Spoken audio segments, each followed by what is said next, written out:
محمدا عبده ورسوله لا نبي بعده صلوات الله وسلامه عليه وعلى آله وصحبه وموالاه يا أيها الذين آمنوا اتقوا الله حق تقاته ولا تموتن إلا وأنتم مسلمون أما بعد اللهم انفعنا بما علمتنا وعلمنا ما ينفعنا وارزقنا علما ينفعنا اللهم إنا نسألك علما نافعا ورزقا طيبا وعملا متقبلا أيها الشيوخ الكرام segenap para sesepuh jamaah Masjid Baitur Rahim Bumi Nazrul Indah, semoga senantiasa Allah muliakan. Bapak Ibu ikhwati fillah, jamaah salat subuh rahimani wa rahimakumullah, kaifa halukum? Apa kabar semuanya? Sehat walafiat. Alhamdulillah. Biasanya kalau ada kajian yang paling laku itu tembok atau dindingnya, biasanya jamaahnya itu sudah berumur. Alhamdulillah masih diberikan usia panjang. Dan semakin panjang usia bagi seorang mukmin berarti kesempatan memperbanyak amal saleh dan amal kebaikan. Karena apabila melihat orang-orang sepuh di masjid pasang husnul, amal-amal beliau jauh melampaui saya yang masih muda.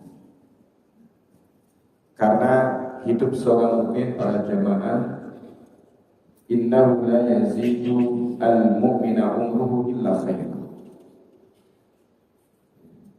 Sesungguhnya umur seorang mukmin tidak menambah untuknya kecuali kebaikan.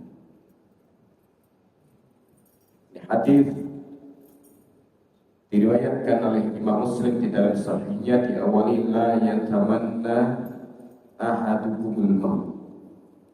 Janganlah salah seorang kalian itu pingin cepat-cepat mati. Kalau Bapak ingin cepat ketemu Allah atau ridho dengan takdir yang ditetapkan nanti. Janganlah salah seorang kalian berangan-angan cepat mati. Wala yad'u bihi min qabli an ya'tiha. Jangan pula doa kepada Allah, ya Allah segera matikan saya di Jumat besok, sebelum tiba waktunya. Innahu idza mata inqata'a. Sesungguhnya kalau sudah meninggal terputus amalnya. Wa innahu la yazidul mu'mina umruhu illa khairan. Dan sesungguhnya umur seorang mukmin tidaklah menambah baginya kecuali kebaikan. Sehingga inna min ijlalillahi azza wa jalla ikram bisyaibatil muslim. Di antara bentuk mengagungkan Allah Subhanahu wa taala adalah memuliakan orang-orang muslim yang sudah berubah. Semakin banyak ubahnya, berarti semakin banyak pula usianya, semakin sepuh dia. Maka di antara bentuk kita mengagungkan Allah Subhanahu wa taala, ridho kepada takdirnya, adalah memuliakan orang-orang muslim yang berubah. Karena hidup para jemaah itu bukan pilihan kita, tapi ketetapan takdir dari Allah Subhanahu wa taala. Setiap kita kalau diberi pilihan mau hidup berapa tahun, saya yakin mintanya pasti panjang. Betul? Ya, pasti mintanya panjang. Namun ketetapan itu tidak di tangan manusia, tetapi di tangan Allah Subhanahu wa ta'ala, bagian dari masyiahnya yang sangat-sangat luas. Yakhluqu ma yasha, dia menciptakan apa yang dia kehendaki. Allahul ladzi khalaqakum min dha'f, dialah Allah yang telah menciptakan kalian sebelumnya dalam kondisi lemah. Tsumma ja'ala min ba'di dha'fin quwwah, kemudian menjadikan kalian setelah sebelumnya lemah menjadi kuat. Tsumma ja'ala min ba'di quwwatin dha'fan wa syaibah, dan menjadikan kalian yang sebelumnya kuat gagah perkasa diberi usia lebih panjang lagi, maka akan menjadi lemah dan berubah. Yakhluqu ma yasha, dia menciptakan apa yang dia kehendaki. Dalam surah Ar-Rum ayat yang ke-54. Dan banyak sekali ayat-ayat yang menyebutkan tentang marahil, fase perjalanan hidup manusia. Bahkan di dalam surah Al-Mu'minun, dari ayat yang ke-12 sampai ayat yang ke-14, "Tsumma innakum ba'da dzalika lamayyitun." Kemudian kalian setelah hidup di dunia disempurnakan ciptaannya, ya, yaitu disempurnakan fisiknya, ya. Maka tsumma innakum ba'da dzalika lamayyitun, sungguh kalian setelah itu pasti akan meninggal dunia, dan itu adalah ujung dari kehidupan dunia yang fana ini. Tsumma innakum yaumal qiyamati tub'atsun, dan kemudian kalian nanti di hari kiamat pasti akan dibangkitkan.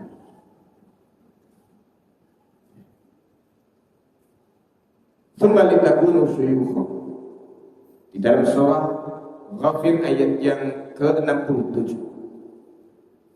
Kemudian orang yang diberi usia panjang, kemudian supaya kalian menjadi tua. Wa minkum may yatawaffa min qabl, di antara kalian ada yang diwafatkan sebelum itu. Wa litablughu ajalan musamma, dan juga ada yang disampaikan kepada batas ajal tertentu.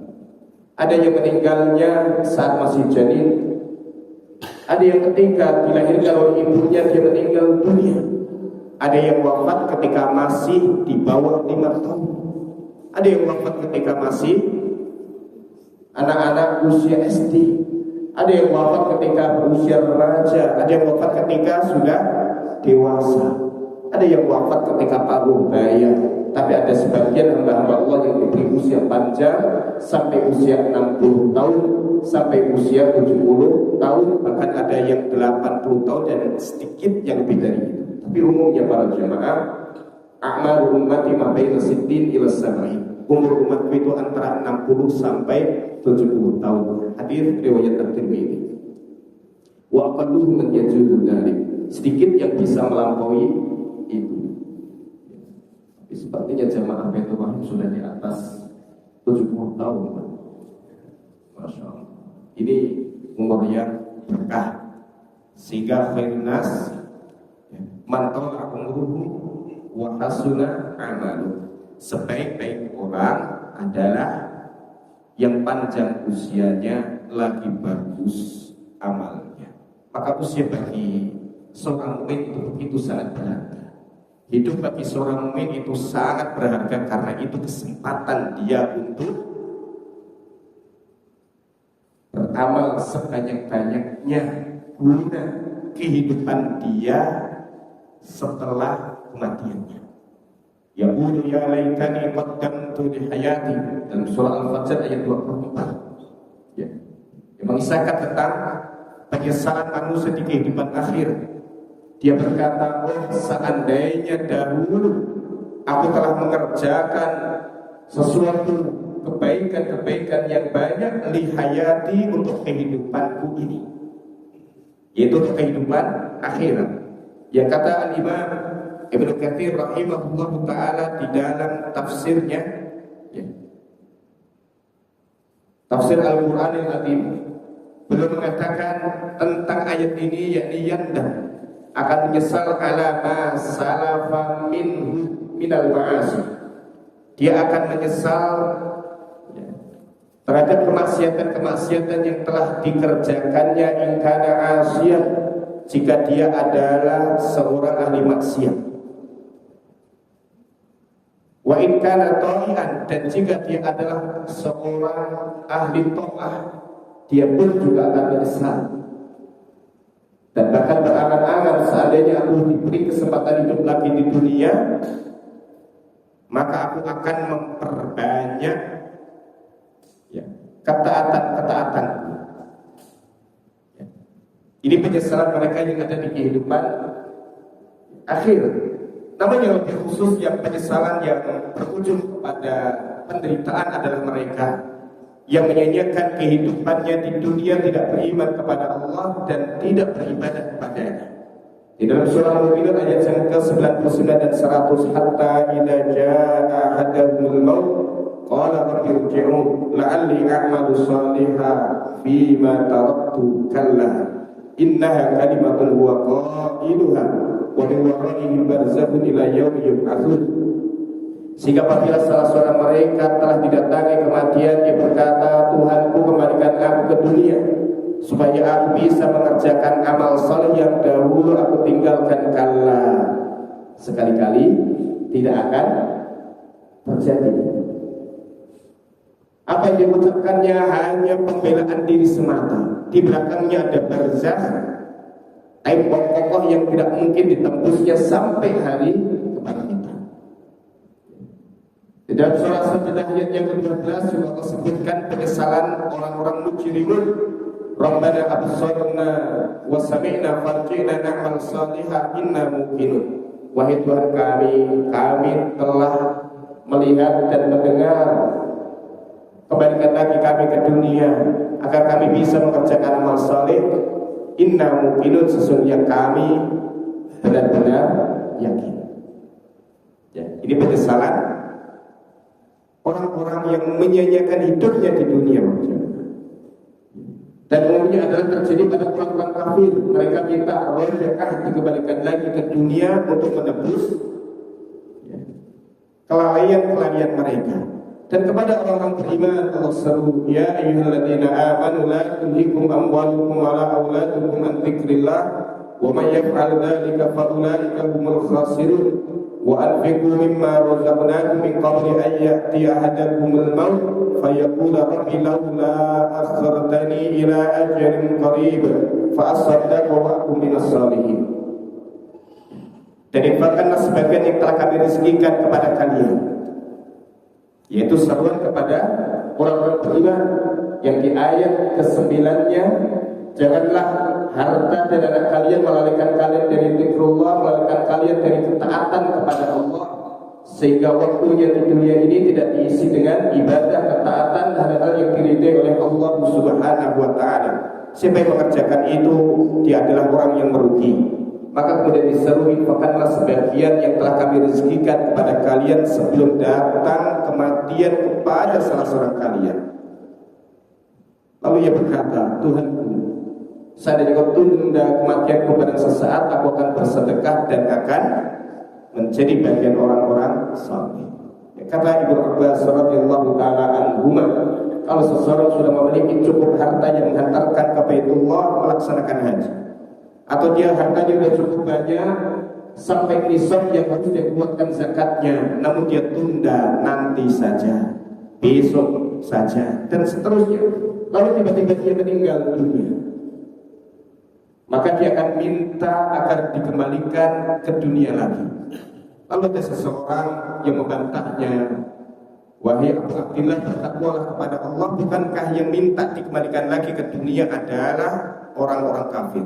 Kemudian berbacakan ayat ini. Artinya orang beriman pun masih mungkin menyesal ketika kematiannya telah tiba, ajalnya telah datang, minta dikembalikan ke dunia untuk menebus kelalaian-kelalaiannya.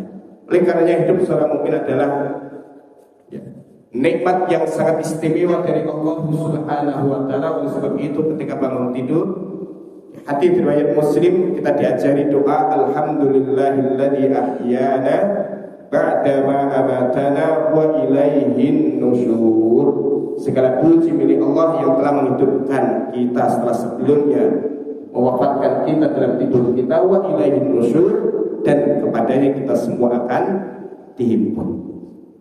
Tapi para jamaah yang dimuliakan Allah Subhanahu wa ta'ala,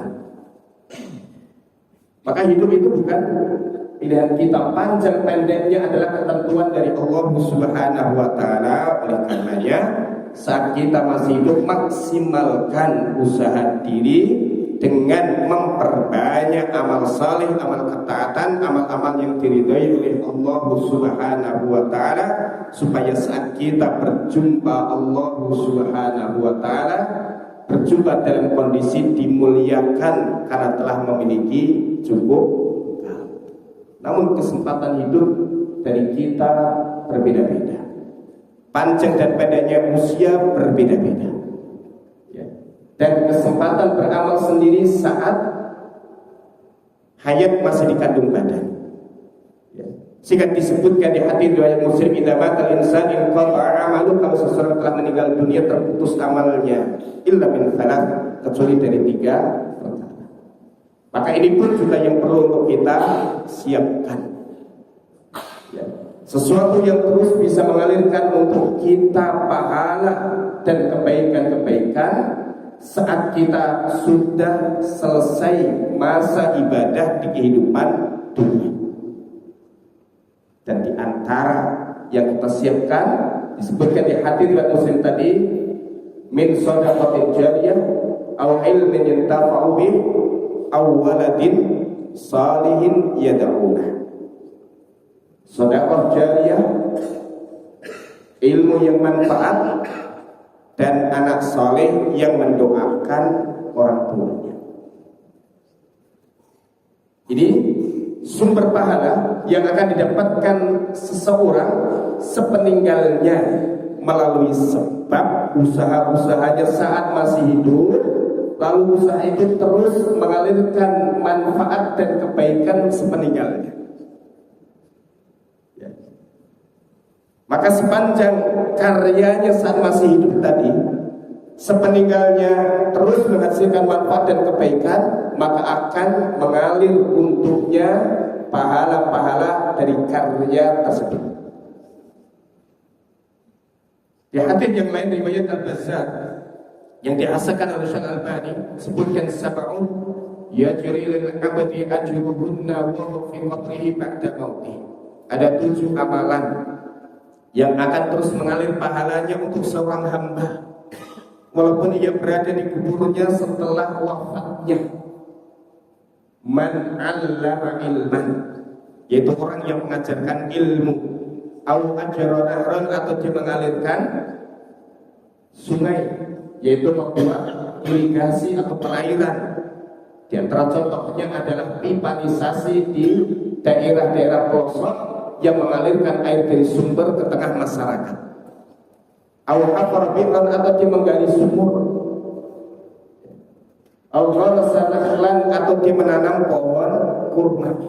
Ini hanya satu sampel saja pohon kurma, namun makna yang sebenarnya adalah seluruh pohon yang ditanam oleh seseorang yang menghasilkan buah yang itu mendatangkan manfaat untuk dirinya, keluarganya, ataupun masyarakat di sekitarnya, maupun nanti manfaatnya dirasakan oleh burung, ya, oleh kelelawar, oleh tikus yang makan buah yang jatuh dari pohon tersebut, ya. Kemudian aubana masjid, atau dia bangun masjid, atau dia bangun masjid Allah atau mushaf, atau dia meninggalkan mushaf, antara kawan dan yastaghfirullah, dan yang ketujuh adalah dia tinggalkan anak yang memintakan ampunan untuknya, ya. Di hadis riwayat Ibnu Majah, dan ini statusnya jauh lebih bagus, sebutkan 7 juga, tapi tambahan 1 yang tidak ada di riwayat sebelumnya, yaitu seseorang yang membuat tempat singgah untuk orang-orang yang tidak punya tempat tinggal. Sepanjang apa yang telah dibangunnya tadi bermanfaat untuk orang-orang yang tidak punya tempat tinggal, Maka sepanjang dipakai, maka terus mengalir untuknya pahala. Ini sumber pahala kebaikan yang bisa didapatkan oleh seseorang. Yang ketiga para jamaah, dan ini sangat penting, ya, di antara kebaikan yang bisa didapatkan oleh seseorang setelah wafatnya adalah amal kebaikan dari orang yang masih hidup atas inisiatif pribadinya untuk kebaikan orang-orang yang telah meninggal dunia. Mungkin jamaah Baitul Rahim misalnya, dulu ada ketua TKM yang dulu misalnya atau contohnya telah wafat. Dulu memberi pelayanan yang bagus, ramah kepada jamaah, ya. Sehingga ketika masuk-masuk ingat bahwa fulan dulu yang memulai untuk merintis yayasannya ini, yang kemudian merintis pembangunan masjid ini. Sekarang saya bisa sholat di sini dengan nyaman, sejuk, bersih. Itu semua atas jasa-jasa beliau. Kemudian angkat tangannya, Allah ampuni fulan, rahmati fulan, terima seluruh amal kebaikannya. Ini inisiatif orang yang masih hidup untuk kebaikan orang yang telah meninggal dunia, ya. Dan ini akan membawa manfaat untuknya.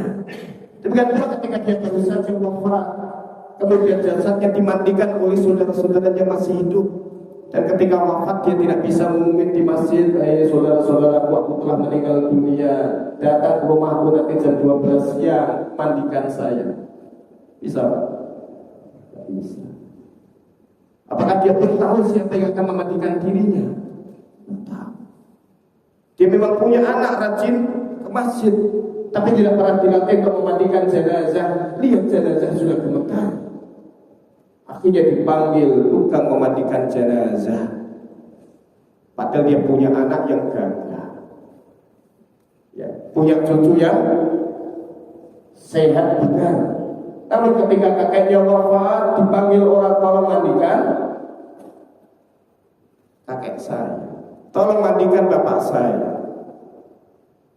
Sah mandinya, tapi kebangetan anaknya. Maka memandikan jenazah seorang muslim menjadi kemuliaan untuknya. Kalau orangnya masih hidup, ketika bersuci, gugur atau rontok kesalahannya bersama dengan tetesan air. Demikian pula seorang muslim atau jenazah muslim ketika dimandikan akan berguguran pula kesalahannya, dosa-dosanya bersama dengan tetesan air itu.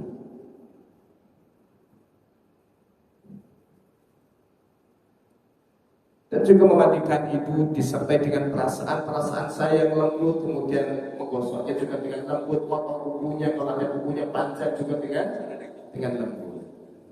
Mensalatkan, gak bisa ngatur jenazah itu. Yang mensalatkan saya harus orang-orang yang ahli tauhid, gak bisa. Yang mensalatkan saya juga harus 100 orang, tidak bisa.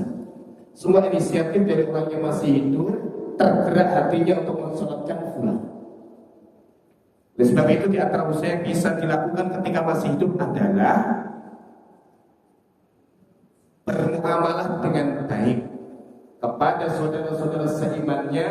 Semoga dengan sebab itu saat dia meninggal dunia, saudara-saudara datang memberikan kesaksian baik fulan, orang baik, fulan, orang baik, yang diingat kebaikannya, yang diingat jasa-jasanya. Kalau saudara-saudara komentarnya positif seperti ini para jamaah, maka wajib baginya surga, sebagaimana sabda Nabi SAW, ya. Ketika ada satu jenazah yang diusung lewat, para sahabat menceritakan itu orang baik, ini orang begini. Nabi SAW menjawab wajib dia dapat surga. Lalu para sahabat bertanya, apa maksud menjawab ya Rasulullah, wajib baginya surga? Lalu kemudian datang iring satu jenazah yang diusung, para sahabat menceritakan ini jenazah buruk dulu saat masih hidup begini. Ya, sehingga Nabi SAW pun bersabda wajibat, dan beliau menjelaskan maksudnya adalah dia wajib dapat neraka. Kenapa? Antum syuhada'ullah fil ardi. Kalian adalah saksi-saksinya Allah Subhanahu wa ta'ala di muka bumi ini. Maka kalau orangnya baik, dikenal akhlaknya mulia, ya, banyak kebaikan-kebaikannya kepada masyarakat. Ketika wafat semua merasa kehilangan dan ingin memberikan penghormatan terbaik untuknya, disolatkan, diantarkan ke jenazahnya ke kuburan, didoakan dengan tulus, bahkan sebagian ada mendoakan sambil menangis, ya, karena kesungguhannya untuk memintakan ampunan bagi saudara. Maka ini kebaikan yang akan didapatkan oleh orang setelah wafatnya, bukan karena amal-amal dia saat masih hidup, tetapi inisiatif dari orang yang masih hidup untuknya, termasuk mendoakannya, memohonkan ampunan untuknya.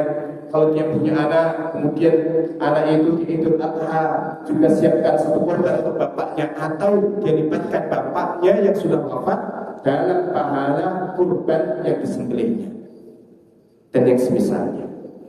Maka di antara sumber kebaikan untuk seseorang setelah wafatnya, ya, bahkan sebelum wafatnya pun dia juga bisa merasakan kebaikannya adalah melalui anak, ya.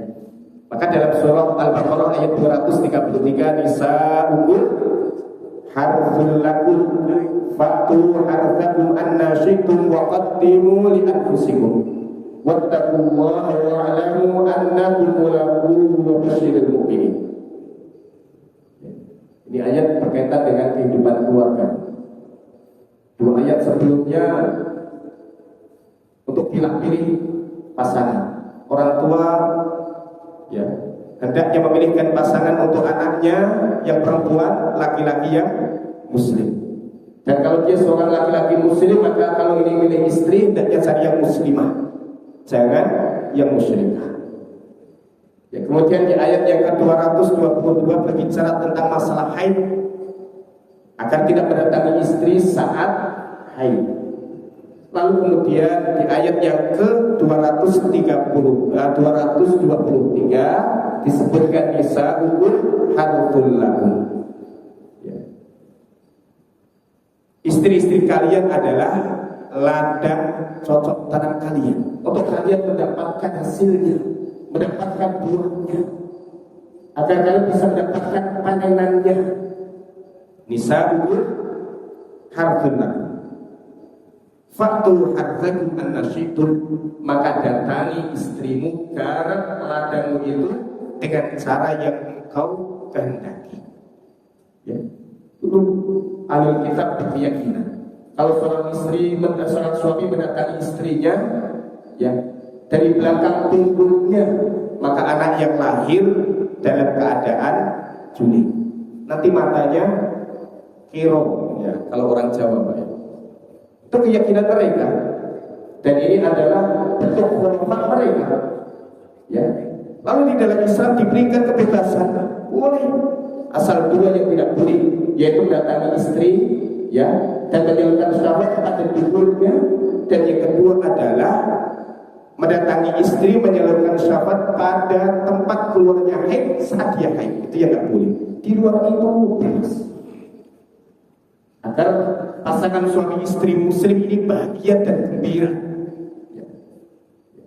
Kemudian saat mereka melepaskan syahwatnya, ya, maka mereka juga harus mempertimbangkan apa yang kemudian bisa membawa kebaikan untuknya, bukan hanya di dunia tetapi setelah wafatnya. Wa qaddimu li anfusikum, dan siapkan, ya,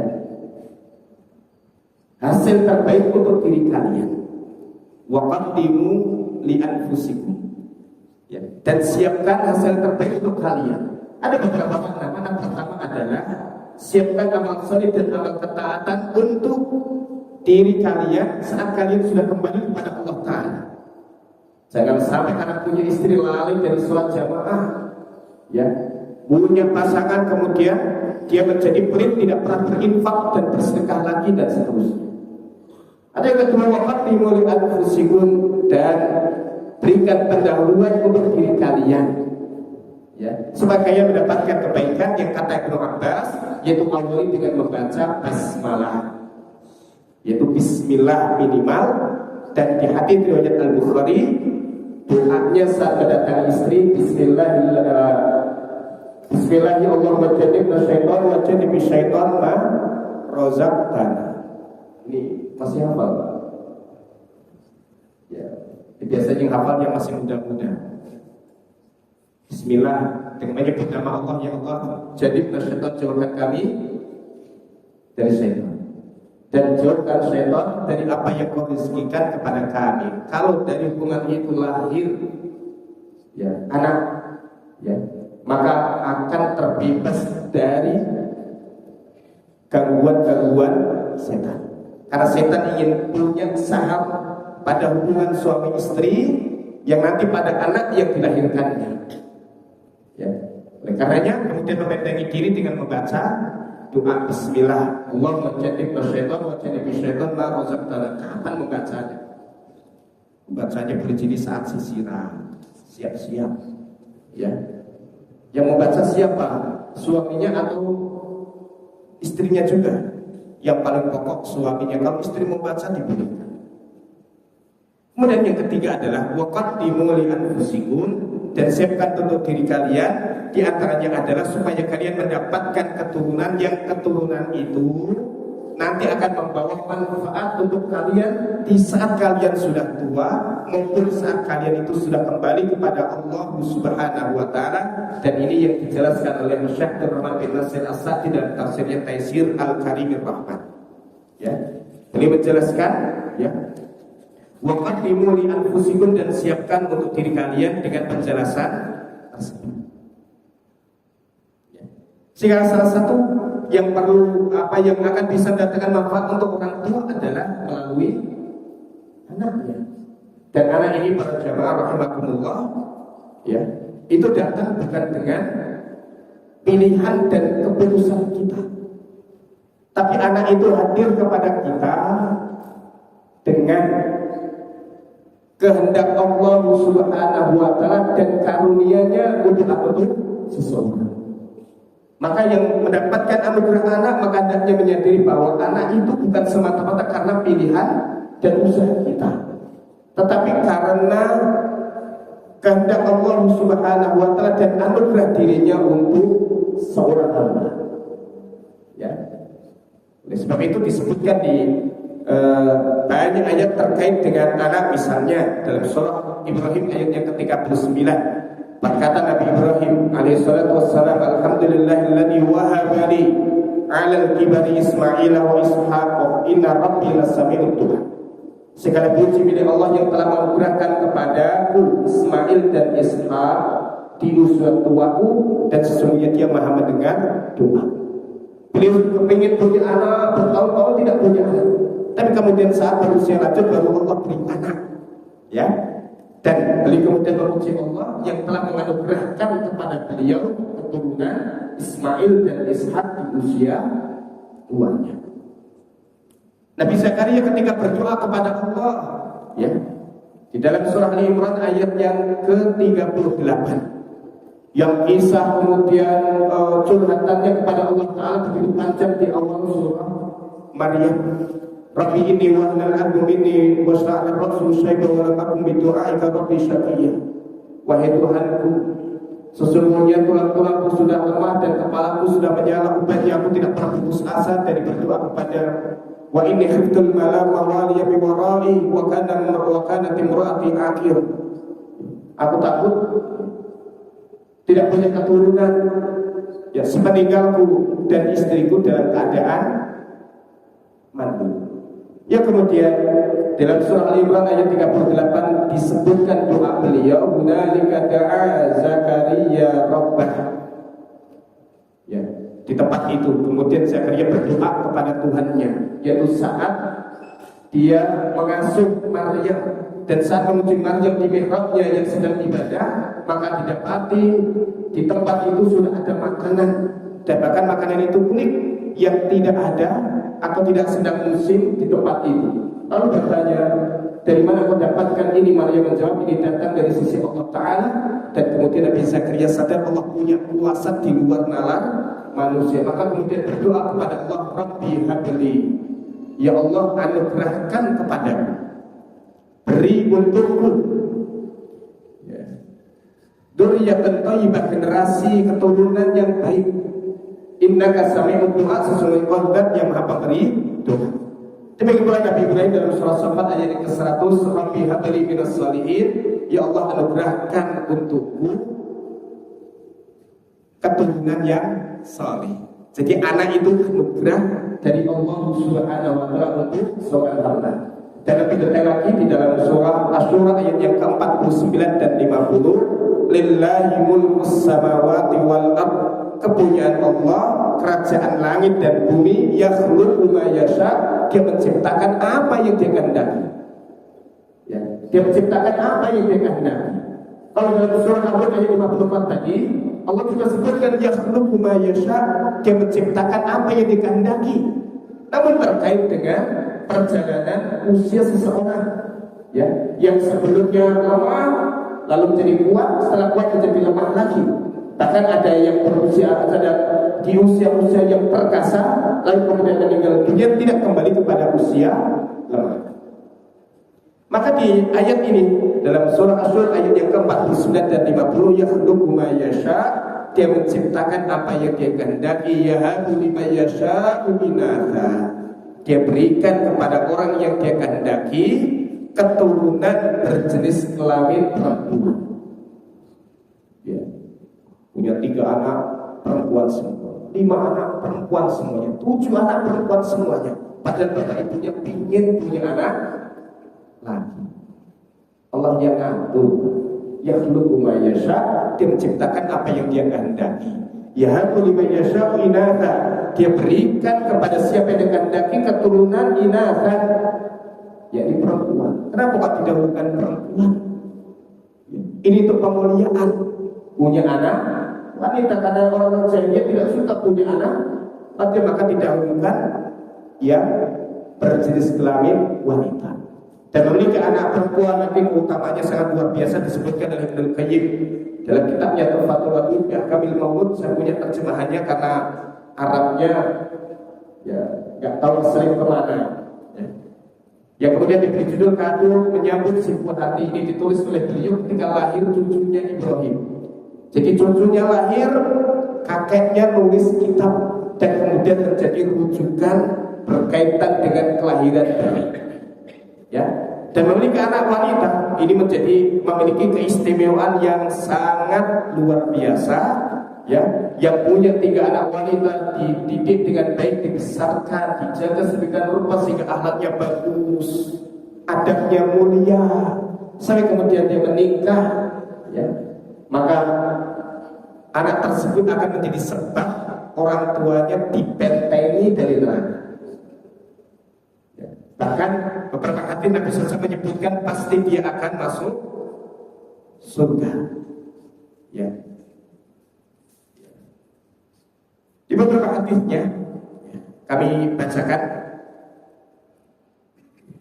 man 'ala jariyataini hatta tablugha ja'a yaumal qiyamah ana wa huwa hakana. Siapa yang menanggung beban hidup 2 anak perempuan hingga dewasa, maka pada hari kiamat aku dan dia seperti ini. Beliau sambil menyatukan 2 jarinya. Di satu riwayat ada seorang ibu yang membawa 2 putrinya datang ke rumah Aisyah radhiyallahu taala anha minta makanan. Karena keduanya lapar.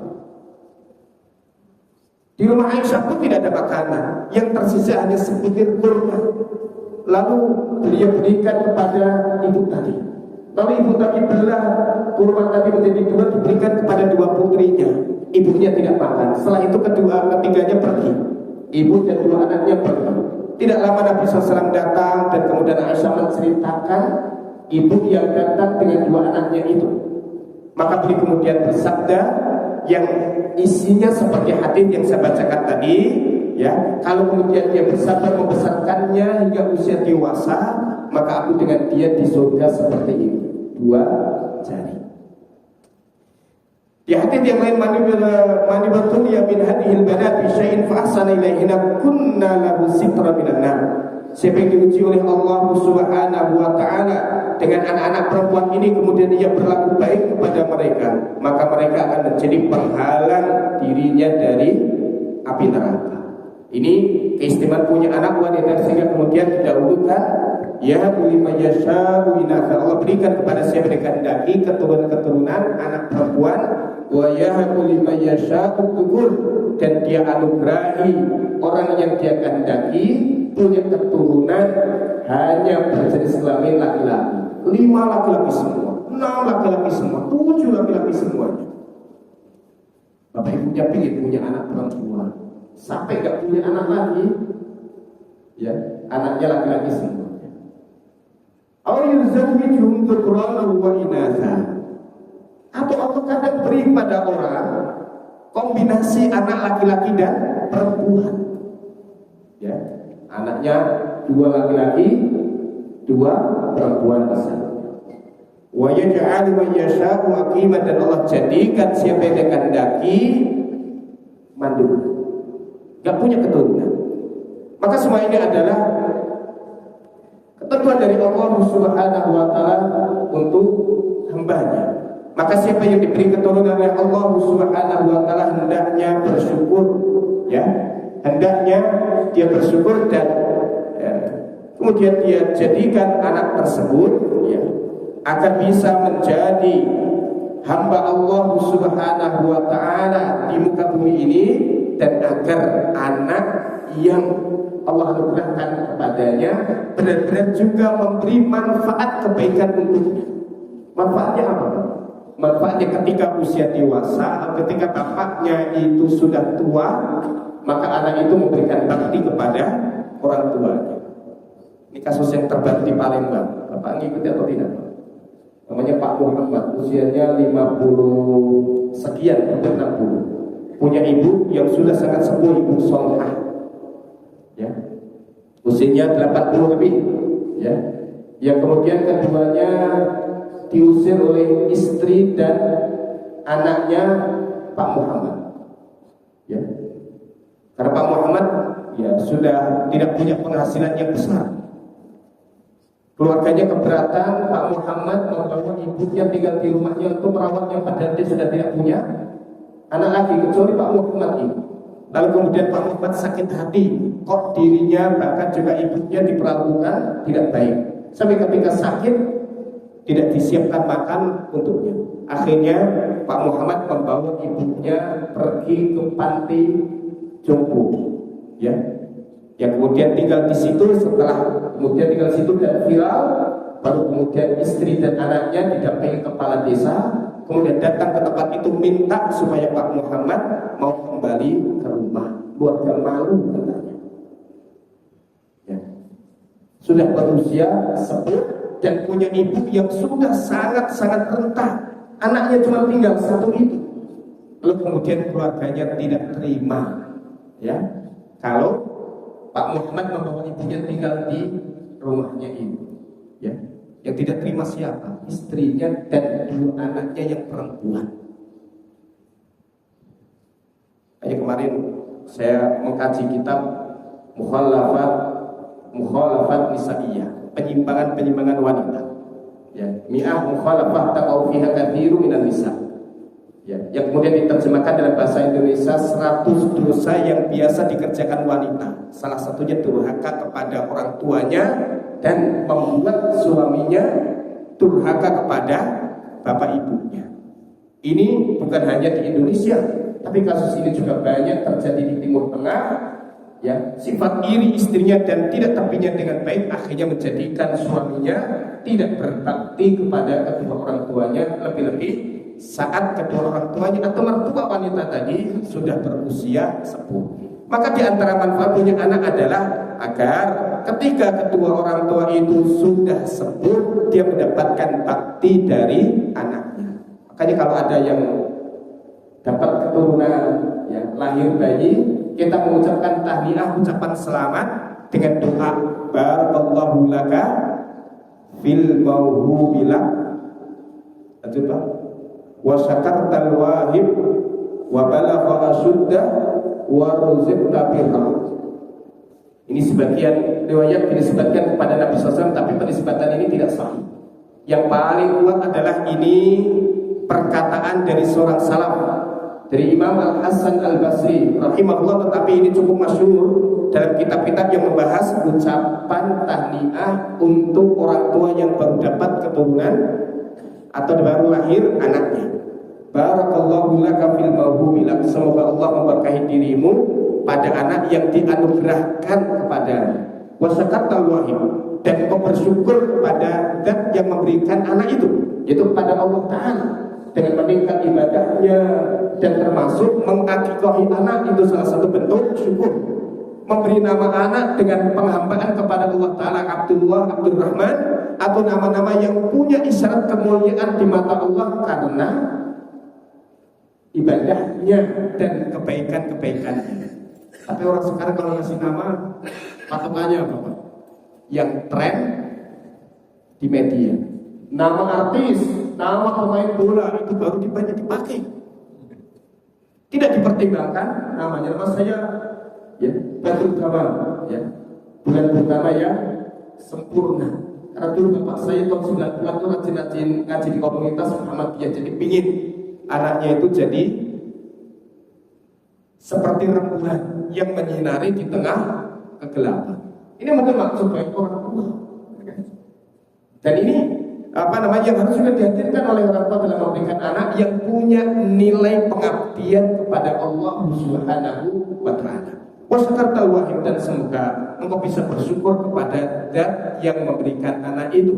Wa balagha asyuddah, dan semoga bayi itu sampai ke usia dewasa. Sampai ke usia dewasa. Kalau sampai usia dewasa dapat apa? Tapi dapat baktinya. Warujul tabirah, dan engkau dianugerahi bakti dari anak tersebut. Ya.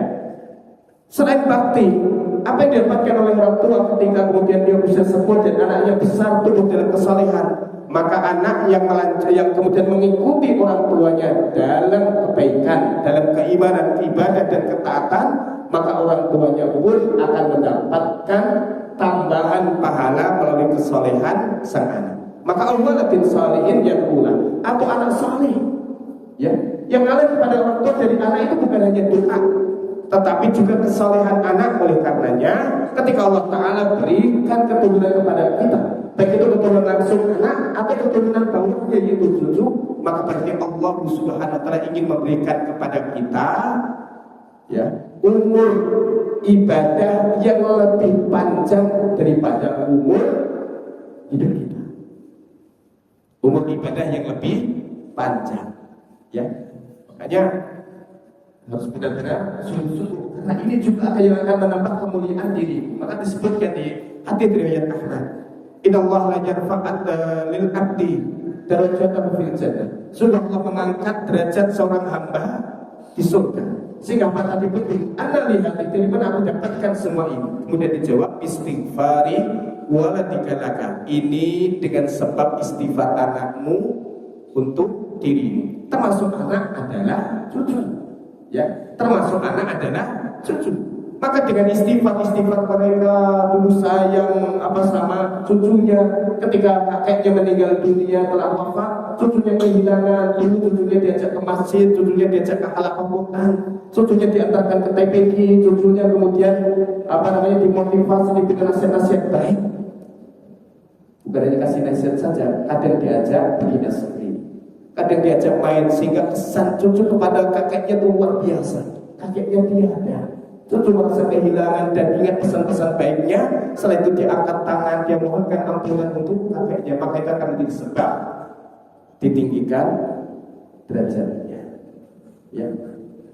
Dan setelah seseorang meninggal dunia, maka anaknya masih hidup dan sampai usia dewasa, dia masih mengerjakan ibadah dan ketaatan, terus mengalir pahala kebaikan untuk orang tuanya. Dan lebih dari itu para jemaah, ketika kemudian orang tuanya ilmunya terbatas, amalnya terbatas, dia punya anak yang dia didik dulu di dunia dengan baik, kalau tidak bisa didik sendiri, titipkan ke lembaga-lembaga pendidikan yang baik, sehingga ini itu tumbuh dewasa, ya, kemudian mencapai kesalehan yang tinggi, melebihi kesalehan orang tuanya.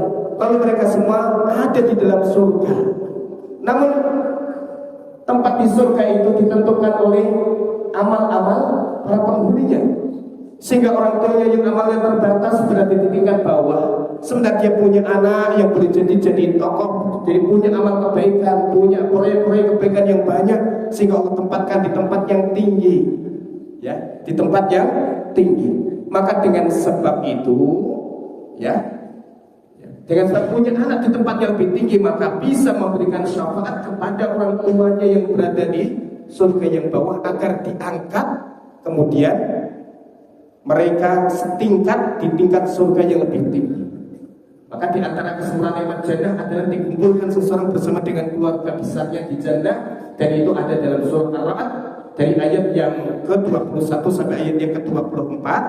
Kemudian dalam surah Ghafir ayat yang ke-7 dan ke-8, dalam surah At-Tur ayat yang ke-21. Maka tiga kumpulan ayat ini menjelaskan tentang seseorang itu bisa berkumpul dengan keluarga besarnya di surga. Ya. Ulaika lahum uqbad jannatu adnin yadkhulunaha wa man salaha min abaihim wa azwajihim wa dhurriyyatihim. Ya. Yaitu surga Aden yang mereka masuki bersama dengan orang-orang yang layak masuk surga dari kalangan orang tua mereka, pasangan-pasangan mereka dan keturunan-keturunan mereka yang disebutkan di banyak kitab tafsir, di antara tafsir Ibnu Katsir. Seseorang yang kemudian berada di tingkat surga yang tinggi, lalu keluarga besarnya, bapak-bapaknya, pasangannya atau anaknya berada di tingkat yang bawah misalnya, maka dengan sebab ada satu orang yang berada di surga tingkat tinggi ini, maka dia bisa memberi syafaat kepada keluarga besarnya sehingga derajat mereka diangkat ke atas dan mereka bisa hidup berdampingan di surga. Ini di antara keturunan keuntungan memiliki keturunan yang saleh.